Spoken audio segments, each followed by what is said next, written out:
How's it going, YouTube? THATSA here, and today I'm bringing you Game 2 of Round 1 of the Nugget Bridge 2014 Major. If I didn't mention it in the last video, this is one of the few really big online tournaments. It's hosted by Nugget Bridge, and there's literally hundreds of people. All of the top players in the VGC game are in this tournament, and this is a great way to practice for the upcoming VGC spring season starting in April.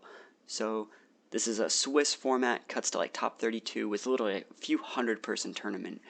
And this is game 2. I'm playing against Bailey Goodstuffs, if you don't remember. His leads are going to be Manectric Blastoise versus my Goodra Garchomp. Now, I want to let you know what happened last game. I just want to do a little bit of a recap. What happened last game was I killed all 4 of his Pokemon with Kangaskhan Vivillon. So I didn't have to show my secondaries, which was very good, which just means he doesn't know anything. He knows very limited information about my team. So, and I like to keep it that way. I expected him to counter my lead this time and go for like a Talonflame lead because there was a Talonflame and Rotom in his team, but he just didn't decide to bring him.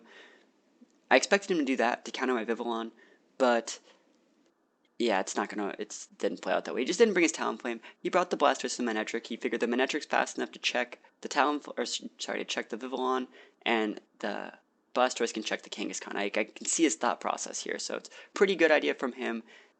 Unfortunately, I decided to go with something a little bit unorthodox in the Goodra Garchomp lead. There's not really that much synergy there, especially knowing that he had a Sylveon in his lead. So let's just get into the battle and show it. This is game 2 from the, round 2.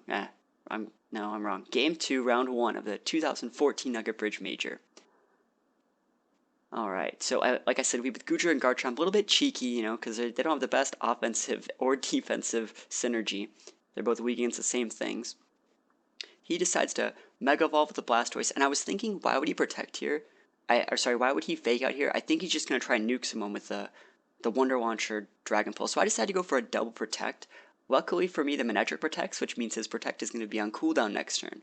So it's really, not going to lie, it's like the best turn for me. Like, I double Protect and baited out one of his Protects at the same time. So I think that's very good. Alright, so Blastoise is going over the Dragon Pulse. Obviously, it's not going to do anything. He's going to switch his Manectric out, which is another good thing because it's not going to be attacking this turn, and come in with Ferrothorn.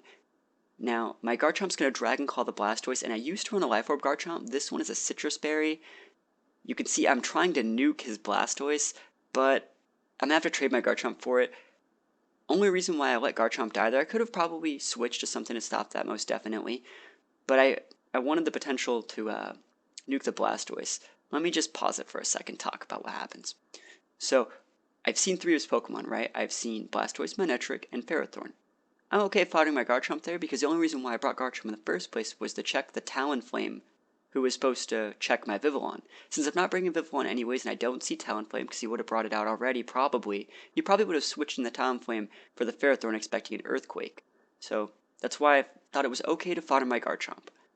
Another weird thing about this turn was I would have been able to kill the Blastoise with Thunderbolt, but he had the Manectric out. Manectric's ability is Lightning Rod, so I actually couldn't Thunderbolt that Blastoise safely, and I'm not going to be able to Thunderbolt it safely for the rest of the game on the fear of the Manectric switch-in. So another really good play from him. He's definitely a top competitor, and I'm sure he'll win a lot more games than the rest of the tournament. Let's just get back on with the turn. I decided to send out Kangaskhan here, and he's probably expecting me to fake out, which obviously he does. He decides to recall, and I'm expecting Salamence to come in. I could have really over-predicted him, but I didn't want to go for that. I just want to go for the standard play. He gets an Intimidate off. Now my Kangaskhan's at a -1, and I'm going to Mega Evolve. Instead of going for the fake out this turn, I decided to go for the return on the Salamence. Well, it was Blastoise, because there was not really a reason to fake out to take something away for a turn when I can just go for the kill. Ferrothorn's going to pop up Protect, just scouting if I have Flamethrower. It's definitely the correct move from him. And I'm going to go for the return on the Salamence, like I said, so it's going to take about half. We already know from the last game that his Salamence is too slow to deal with anything on my team. Like, his Salamence must be either Modest full 299 or full HP investment with Modest, because we know that it's strong, but we know that it's not Speed Natured or Scarfed, which means it's slow and it's useless. He decides to recall his Blastoise, his Ferrothorn, and send out his Blastoise to block my Flamethrower. A really smart move from him. And he switches into this Manectric to eat the return. Yeah, not the smartest idea, but there's not really that much he can do. His Salamence was going to die, and he feels that he needs Salamence more to kill my Goodra. It's definitely a smart idea.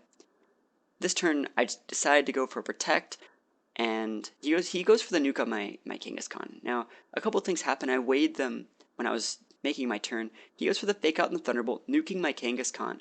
But I knew I could live through both of those while still living through the third Thunderbolt that happens on the next turn. And I didn't really want to get Dragon Pulsed, so that I played it too safe. I get the kill on his Blastoise with my Kangaskhan with a Power Up Punch, and that's going to come into play later because when his Salamence comes back in for the Intimidate, it's going to intimidate my +1 away and make it so he'll still be in death range for return, which is really, really smart play from me. He's going to send out his last two Pokemon. It's going to be Salamence and Ferrothorn, and like we already said, Salamence is just too slow to be able to deal with this Kangaskhan, who we already know has enough strength to kill it because they got a +1 to negate pretty much this -1. So I go for my return. It's going to knock Salamence out in 2 hits, and we already know what happens when Ferrothorn meets a Fire-type attack. This is a full Modest Goodra. Yeah, it's going to knock it out.